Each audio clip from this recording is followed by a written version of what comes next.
Yani 1,5 yılı aşkın bir süredir bir süreç yürüyor. Gerçekten bu süre içerisinde en büyük kazanım bu süre içerisinde hiç kimsenin yaşamını yitirmemesi, bir cenazenin gelmemesi bizler için en büyük kazanım. Bir şeylerin diyalog ortamının oluşabilmesi için önemli bir ortam yaratıldı. Çok büyük inisiyatifler alındı.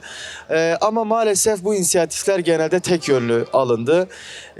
Devletin bu konuda atması gereken adımları atmadığını herkes görüyor. Niçin bu adımları atmıyor? Niçin sürecin önünü açacak, ilerletecek, nihayete erdirecek, başarıya ulaştıracak adımları atmıyor diye soruyorsunuz. Bu konuda elbette hani tam onların kendi bir planı elbette vardır ama biraz bu süreci genel kendi güncel siyasetlerine, zamanın bu kısa vadeli siyasete de göre şekillendirmeye çalıştıkları anlaşılıyor. Bu gerçekten tehlikeli. Yani bu bir seçime, kısa süreli bir kazanıma indirgene bir partinin bireysel kazanımına, bir kişinin bireysel kazanımına indirgenemeyecek kadar önemli bir süreç. 100 yılı aşkın bir çatışma süreci, devamlı bir çatışma süreci ve bunun sonucunda bir sürü insanın yaşamını yitirdiği bir süreç. Dolayısıyla bir an evvel tüm bireysel, tüm kısa vadeli hesapları bir kerafa bırakıp gerçekten hepimizin kazanacağı, tüm toplumun, tüm halkların kazanacağı, uzun vadede hepimize kazandıracak adımların elbette atılması gerektiğini ifade ediyoruz. Elbette yasal düzenlemeler bu sürecin en önemli adımlarından biri. Zaten somut adım derken biraz bundan bahsediliyor. Dil düzeltilmeli, bununla ilgili gerekli toplumsal ortam oluşturulmalı ama yasal adımlar bunun belki de başına yer alıyor. Bu konuda sonuçta bu süreç kendi kendine işlemedi, kendi kendine yürümedi. Kürtlerin önderi olarak kabul ettiği Sayın Abdullah Öcalan'ın içerisinde olduğu, inisiyatif aldığı, baş aktör olduğu bir süreç.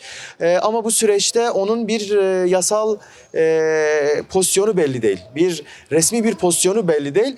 Dolayısıyla bu sürecin akamete uğramaması için çok hızlı, etkili ve gerçekçi bir şekilde yürüyebilmesi için onun Sayın Abdullah Öcalan'ın bu işin müzakerecisi olan bir tarafın bir statüsünün, bu konudaki statüsünün belirlenmiş ve tanınmış olması gerekiyor ki bu ilerleyebilsin. Bunun yanı sıra son noktada geçmiş süreçlerde biliyorsunuz silah yakma seremonisi gerçekleşti. Birçok adım atıldı. Bu adımların gerçeklikte bir yer bulabilmesi için bunlarla ilgili yasal düzenlemelerin yapılması lazım. Siyasi tutsaklarla ilgili yasal düzenlemelerin yapılması lazım. Bir bütünen aslında bir niyet söz konusuysa o niyetin gerçekleşmesi için atılacak adımlar belli. Yani vicdanen de belli, ahlaken de belli, mantıken de belli yani. Şimdi sonuçta bir süreç yürüyor. Bir sürecin yürüten müzakerecisi şu an istediği şekilde ne toplumla ne çeşitli çevrelerle iletişime geçemiyor. Elbette bu süreci tıkatacak. İktidara dönük gerçekten bu konuda çok önemli bir adım atıldı. Çok ciddi bir adım atıldı. Ama bu adımın devam ettirilmesi gerekiyor. Kısa süreli, kısa vadeli menfaatlere kurban edilmeden gerçekten mantıklı, yasal, ahlaki ne gerekiyorsa yani bu adımların atılması gerekiyor ki süreç ilerleyebilsin. Biz kaybettiğimiz çok şey var. Yani tüm Türkiye'deki halkların kaybettiği çok şey var. Artık kaybedecek bir günümüz daha olmamalı. Gelecek eğer bu süreç başarıya ulaşırsa gelecek her birimiz için, benim için, sizin için, tüm bu topraklarda yaşayan herkes için çok güzel şeyler önümüzde. Bunlara ulaşabilmek için cesur olmak gerekiyor. Dolayısıyla bu cesareti bekliyoruz. Bu adımların atılmasını talep ediyoruz.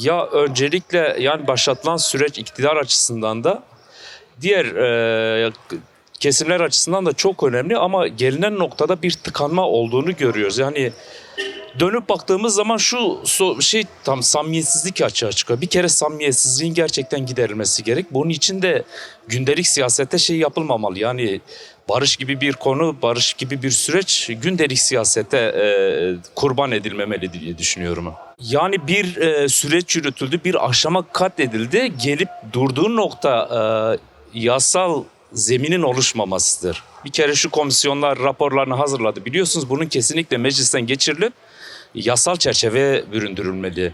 Taraflara yasal statüler verilmeli. Bu olmadı mı aşılmayacağını düşünüyorum. Şimdi iki tarafı var bunu. Hepimiz bunu çok iyi biliyoruz. Bir tarafta hükümet var, diğer tarafta Sayın Öcalan varsa baş müzakerecilik kabul edilmeli ve bu hukuki bir statüye kavuşturulmalı. Dünyanın her yerinde böyle olmuştur. Yani bu olmadı mı barış sürecinin iyi yürüyeceğini, düzgün yürümeyeceğini düşünüyorum. Devlet projesi olarak görülüyor artık zaten. Devletin başında da hani başka güçler var mı yok mu o ayrı bir tartışma konusu ama şu an yürütücülüğünü yapıyor. İktidar yapıyorsa kesinlikle devletle iktidar arasında bu konuda olmamalı. Ya bir ihtilaf olmamalı. Olursa zaten tıkanma kendisi sürekli kılar. Bakın 10 yıl önce hatırlayın bizim barış akademisyenleri vardı. Bir barış bildirgesi yayınladılar. Bugün baktığımız zaman arada 10 yıl bir zaman geçti. Çok büyük kötü süreçler yaşandı. Bir yıkım yaşandı ama gelinen noktada bu işin tam karşısında olan aktör yani Devlet Bahçeli bizim barış akademisyenlerinin okuduğu metni resmen okudu. Yani faturasının bu reçetenin aslında barışta olduğu bir kez daha teyit edilmiş oldu. Bunun için gerçekten artık bütün sadece iktidar değil, devlet değil, bütün muhalefet partileri bu işe gerçekten bir nebze de olsa olumlu yaklaşıyor ama bunun perçinlenmesi lazım yani. Arada hala ihtilaflar olduğunu görüyoruz. Bunun gerçekten giderilmesi ve samimi bir zemine kavuşturulup daha sonra da kavuşturulması gerek. Yani hukuki zemine bir şekilde kavuşturulması gerekir ki gerçekten barış nihayete ersin. Yoksa tıkanmalar devam eder diye düşünüyorum.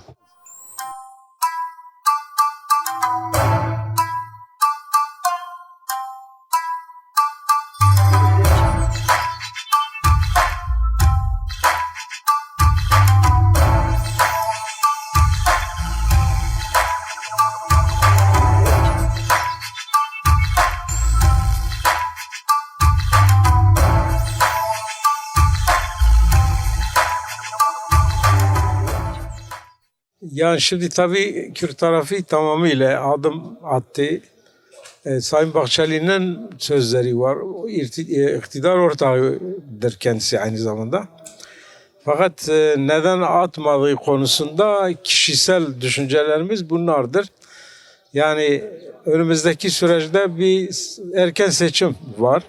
Bunlar da sadece seçimi düşündükleri için adım atmıyorlar ama atmak zorunluluğu vardır. Çünkü Orta Doğu'da değişen dengeler var. Bu dengelere göre Türkiye kendini değiştirmesi lazım. Bu böyle devam etmez. Bütün Türkiye halklarına sesleniyorum. Türkiye'ye demokrasinin gelmesi bütün halkların faydasınadır. Yani demokrasinin gelmesi aynı zamanda muhalefete de iktidara da hepsine faydası vardır. Yani kimse göz ardı etmesin. Biz başta şunu söylüyoruz. Yani bir parti kendini düşürmek zorunda değil. Ama halkını düşürmek zorundadır. Sayın Öcalan'ın en azından yani baş müzakereci olarak ilan edilmesi dışarıda olması gerek. Bunu niye söylüyorum? Bir yumuşama gelir meydana. İnsanlar burada bir hoşnut duyar. Yumuşama olur. Yumuşama olduktan sonra biraz daha insanlar bir umutla yaşamak zorunluluğunda kalır. Ve bu da Türkiye için iyi şeyler olmasına neden olur. Yani şimdi olmazsa olmaz bir koşuldur. Yani Sayın Öcalan baş müzakereci olarak kabul etmiş. Halk da onu kabul etmiş. Aynı zamanda PKK kadroları yani PKK'nın öz düzey kadroları demeçlerini de açık açık dile getiriyorlar. Diyorlar ki yani Önder Apo'nun söylemlerine biz bakarız. Şimdi hiç kimse onları ikna etme şansına sahip değil. Kesinlikle. Yani bu olması gereken şeylerdi. Yani baş müzakereci konuşuruz. İkincisi bir şu da var yani şimdi aşağı yukarı 2 aydan fazladır. Hiçbir görüşme sağlanmadı. Yani bu biraz daha halkın umutsuzluğa sevk edilmiş. Ben bir an önce bu umutsuzluğu ortadan kaldırmalarını istiyorum. Yani bu yani hiç kimsenin yararına olmayan şeylerdir. Çünkü barışı aslında en çok savunan Sayın Öcalan'dır. En çok savunan odur. Dolayısıyla bu barışa egemen olabilecek, bu barışı gerçekleştirebilecek yegane güç de odur. Olmazsa olmaz koşuldur bu yani. Sayın Cumhurbaşkanı'nın yani kararname ile de olsa İmralı cezaevinden Sayın Öcalan'ı çıkarma konusunda bir tek satır var. Yani bir satırlık bir yazı yazması yeterlidir. İleriki aşamalarda bu kanunlar da çıkması lazım. Mesele yani. Şimdi silahını yakan bir gerilla vardır. Bu silahı peki yaktı. Hadi diğer gerillalar bu silahı yakanlar en azından Türkiye'ye gelmek istiyor. Nasıl gelecek? Gelme imkanı yok. Niye? Çünkü yasalar çıkarılmadı. Şimdi bu yasalar çıkarılırsa o insanlar gelip siyaset yapmak istiyor. Burada artık yani PKK'nın Sayın Genel Başkanı bile açık söylüyor. Diyor ki biz artık Türkiye'ye karşı savaşı bıraktık. Ve bu da pratikte de belli etti. Aynı zamanda bu bölgelerden de çekildi. Şimdi buradan da çekilince bu savaşın bitmesi anlamına geliyor. Ama temelde insan hakları önünde bir adımların olması gerekiyor. Baş müzakerecinin konuşması gerekiyor. Yani bunlar biz hep tekrarlıyoruz. Fakat yani bu da olmazsa olmaz koşuludur yani.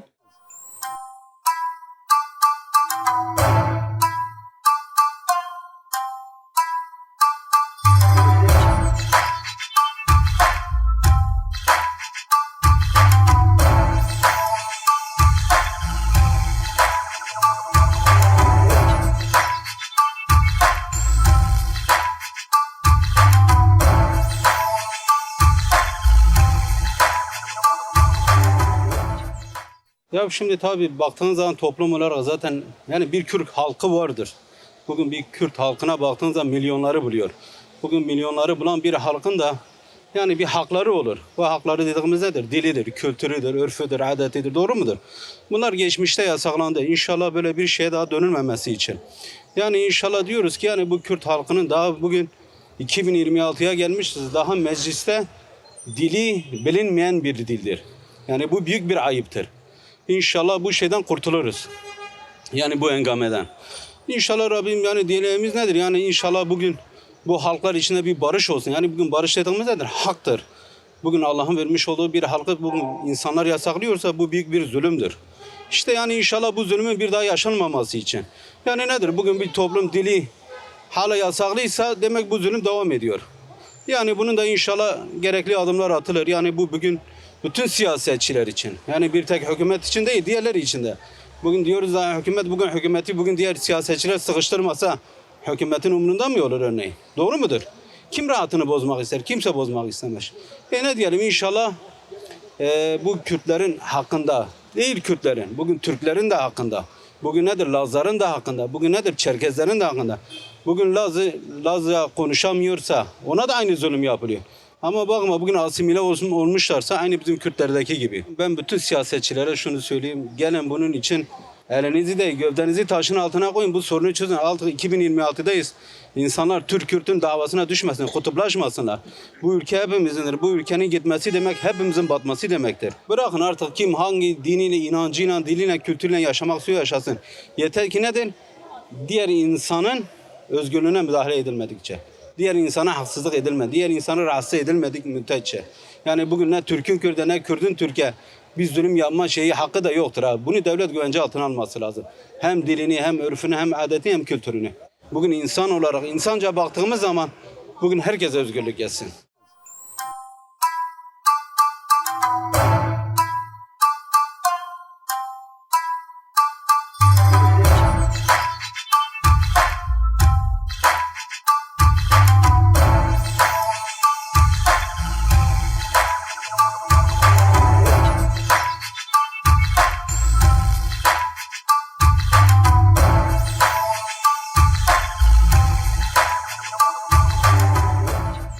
Şimdi hatırlarsanız daha önce de böyle bir barış süreci başlatmıştılar. Dağdan gelen insanları burada barış için gelip silahsız gelen insanları içeriye aldılar. Yine aynı oyunlar oynanıyor. Yani bunların barışla bir alakaları olduğuna inanmıyorum. Barışın gelmesi tabii ki bütün halklar için çok iyi olacak. Hepimiz bunu istiyoruz. Bütün halklar da istiyor. Fakat iktidar maalesef oyunlar oynuyor. Bu iktidarın gitmesi Türkiye'nin kurtuluşu iktidara gitmiyor. Samimiyetini göstermesi için ilk önce genel bir af çıkarması lazım. Kesinlikle şartsız çursuz herkesi affetmesi gerekiyor. Bunu yapmadan barış süreci başlatamaz. Bunu da yapmaya yanaşmıyor. Önce bir kere Kürt vatandaşı olarak kimliğe yansımalı bu. Bu yansırsa zaten bütün haklar kendiliğinden gelecektir ama bunu yaptıramıyoruz maalesef. Bu iktidarla hiç yapamayız. Yani MHP topu AK Parti'ye atıyor, AK Parti topu MHP'ye atarak oyun oynayıp zaman kazanıyorlar sadece. Başka bir şey yok. Gelen iktidarlar, devleti yönetmeye kalkanlar maalesef kötüye kullanıyorlar bunu. Bu halkı sömürüyorlar. Yani yapılacak tek şey gerçekten Abla Öcalan'ın oradan çıkarılıp siyasete girilmesi ve barış sürecinin yeniden başlatılması. Ama bu şekilde değil. Abi yasal düzenlemeyi niye getirmiyor? Çünkü yıllardır bizim Kürtler barıştan yana her zaman oldu ve barıştan yana her zaman bunu dile getirdik. Biz Kürtler olarak her zaman iyilikten, dürüstlükten ve her zaman barışsal olarak adım attık. Sebepsiz yerde bizim başkanımız, selam olsun ona, bizim başkanımız yani şu an içeride olması, yani suçsuz yerde şu an cezaevinde ve biz onun her zaman kalbimizde kendisi ve bir ömür boyu da bu içimizde kalacak. Çünkü onun dik duruşu, onun her zaman konuşmaları her zaman yani beynimizde, aklımızda yani. Başkanımız en kısa zamanda onun çıkmasını dört gözle bekliyoruz. Çünkü onu sevgi dolu ve aşk dolu, biz onu çok çok seviyoruz.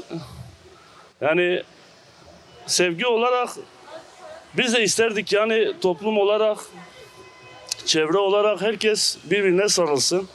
Çünkü hepimiz bu dünyada kalıcı değiliz. Hepimiz gideceğiz. Mühim olan, insan olan her zaman iyilikten yana olsun. Barıştan yana olsun. Barışla ilgili bir an evvel bizi artık oyalamasınlar. Artık eğer gerçekten bir barış sağlanıyorsa eğer bu barışı bir an evvel sağlasınlar. Çünkü biz artık bunun sevincini yaşamak istiyoruz. Anneler artık ağlamasını istemiyoruz. Biz artık gerçekten güzel bir toplum olarak ve güzel bir ahlak sahibi olarak güzel bir yol yürümek istiyoruz. Çünkü hepimiz dediğimiz gibi bu dünyada kalıcı değiliz. Gideceğiz. Çözüm bir an evvel getirsinler. Biz artık rahat edelim. Onlar da bizim başkanımızı en kısa zamanda bekliyoruz.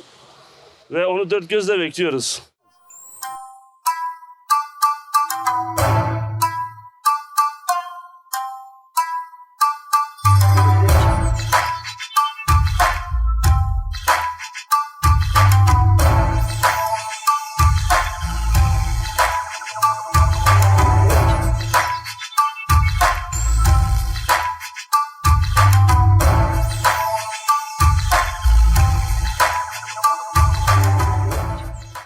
Yani şu anda şunu düşünmek lazım evvela. İşte 40 yıldır süren bu savaşın, kargaşanın nasıl bitirilmesini bekliyoruz. Şu anda Türkiye'de haksız ve hukuksuz yere içeri alınan gazeteciler, belediye başkanları, yani toplumla barış sağlanmamışken, düzen içerisinde anayasal hükümlere saygı duyulmaz iken bu kadar büyük bir sorunu mevcut iktidar halledebilecek mi? Yani önce bunu sormak lazım. Bu samimi gelmiyor bana. Yanı sıra ilerleyen süreçte demokratik güçler, yani canı yanan insanlar bu toplumda bedel ödemiş insanların bu sürece dahil edilmesi gerekiyor. Ve bu sürecin muhatapları şu anda nerede? Çoğunluğu cezaevinde ve konuşturulmaz iken yeni bir süreçte işte barış demekle barış sağlanamaz. Önce anayasada en temelde bu ülkedeki bütün insanların hakkı hukuku, sağlıkta, eğitimde, işte ulaşımda, haberleşmede, yani insanın temel ihtiyacı olan edilmesi gereken haklar topluma verilmeli ki sonra daha büyük haklar, daha zor engeller aşılmalı değil mi? Şu anda bunlar yapılmıyor. Ben bu yüzden çok samimi görmüyorum. Bu süreç oyalamadır.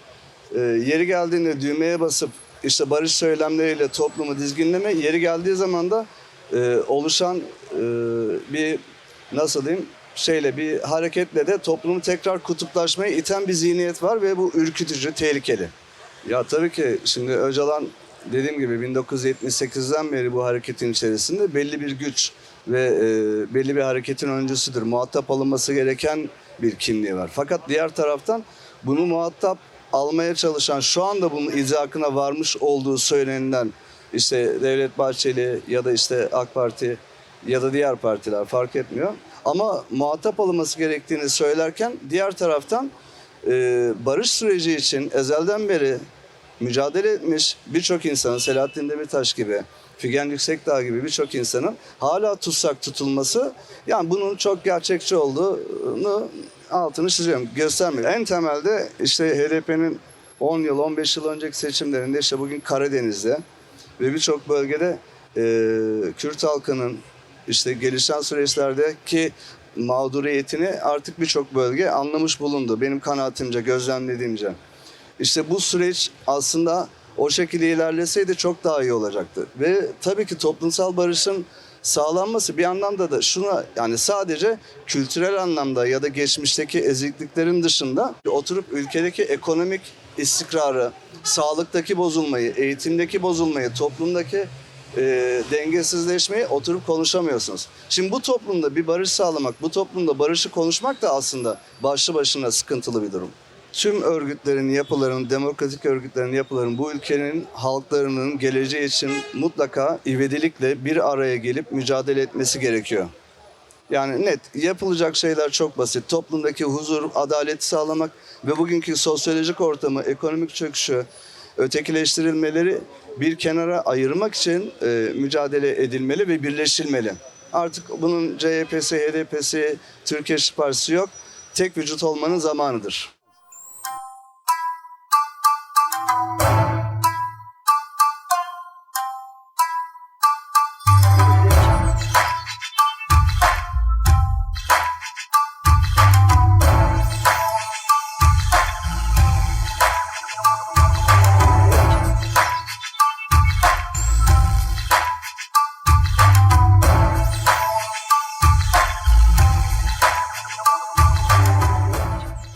Ben bu barışa inanmıyorum. Çünkü iktidarın barışına, hani barışın belli kanunu, belli iktidarı var. Yani iktidarın barışı olmaz. Yani iktidar süreci bence yanlıştır. Şimdi Bahçeli çıkmış, açıklamalar yapıyor süreç hakkında, Sayın Başkan hakkında. Başkanın şimdi statü sorunu var. Statü dediği nedir? Bizim başkan dediğimiz meseledir. Çıkıp başkan demesi lazım. Çıkacak, diyecek ki Öcalan da bizim gibi bir siyasi partinin politik bir başkanı, bir önderidir. Bunu yapacak. Tabii ki özgür olmalı. Bunun çabasını veriyoruz zaten. Şu an sessiz sakin olabilir Diyarbakır. Ama emin ol biz bunun şeyini yapıyoruz yani. Hesabını yapıyoruz. Ama başkan bizim başkanımız. Bir Kürt olarak başkanımızdır. Ne olursa olsun. Başkana bu ihtisamlar sağlanmalıdır. Kürt halkı ayık olmalıdır. Bence Kürt halkı kendini bilmelidir. Kürt halkı bunu dinlemelidir, iyi dinlemelidir, bu süreci iyi takip etmelidir. Geçen barış kortejine katıldım, yürüyüş vardı. Ta bayram olduğundan buraya kadar çok güzel bir kortejdi. Ha neydi? Barıştı. Tek atılan slogan Biji Sero Kapı. Yıllardır biz bunun mücadelesini verdik. Ha bunu duymaları, işitmeleri lazım.